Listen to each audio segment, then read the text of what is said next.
As the decades passed, the company faced a crisis of relevance. The mid 20th century saw a desperate pivot into diversified ventures.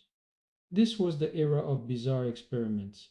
The company launched a taxi service where the sound of slamming car doors and the hum of small diesel engines replaced the silence of the car workshop. They entered the hospitality industry, creating themed hotels where the atmosphere was one of curated luxury. Even the home appliance market was attempted with the introduction of vacuum cleaners. The sonic texture here is a cacophony of failure, the whir of inefficient motors, and the silence of empty hotel lobbies. The turning point arrived in the 1960s through the genius of Gunpei Yokoi. Yokoi shifted the focus toward the concept of lateral thinking with withered technology. This philosophy meant taking existing affordable technology and applying it in creative ways. The first major success was a mechanical extending arm toy. The engineering was simple yet mesmerizing. The auditory experience shifted to the sharp click of plastic gears and the spring-loaded snap of an extending limb. This marked the transition from a card company to a toy manufacturer. By the late 70s, the company pivoted toward the most transformative technology of the age, the microprocessor. The development of the great 8-bit home console was a masterclass in cost engineering. At its heart sat the Ryco 2 A09A processor, a modified version of the MOSC 6502. This chip operated at roughly 1.79 MHz.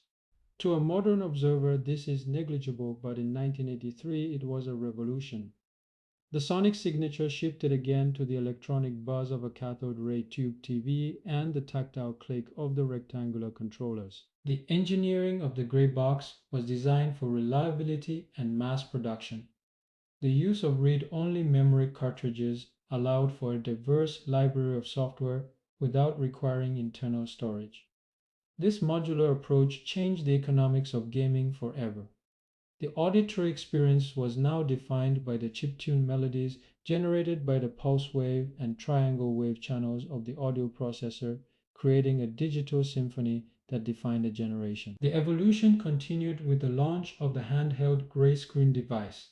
While competitors raced toward color screens and high power consumption, the Kyoto Titan chose the opposite path. They utilized a low-power monochrome liquid crystal display and a highly efficient processor. This engineering decision was a stroke of brilliance. While other devices died in hours, the gray handheld lasted for weeks on a few batteries. The auditory texture was the subtle click of the D-pad and the high-pitched beeps of the internal speaker. This transition from paper to silicon was not a straight line. It was a series of calculated risks and failures. The company survived because it understood the intersection of play and technology. They did not just build machines, they built experiences. The engineering was always secondary to the feeling of the game. Whether it was the tactile feel of a card or the responsive press of a button, the focus remained on the user. As we look at the modern landscape, the legacy of the 1889 card workshop remains. The obsession with quality and the willingness to experiment continue to drive the industry from the hand-painted cards of Kyoto to the complex architectures of modern consoles. The journey is a testament to the power of adaptation. The sonic history of the company is a timeline of human innovation, starting with the brush and ending with the bit. The final observation in this technical breakdown is the concept of the enduring loop.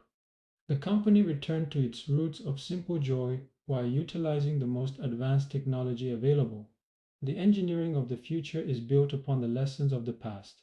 The hum of the vacuum cleaner and the roar of the taxicab were not wasted efforts, they were the necessary failures that paved the way for a digital empire.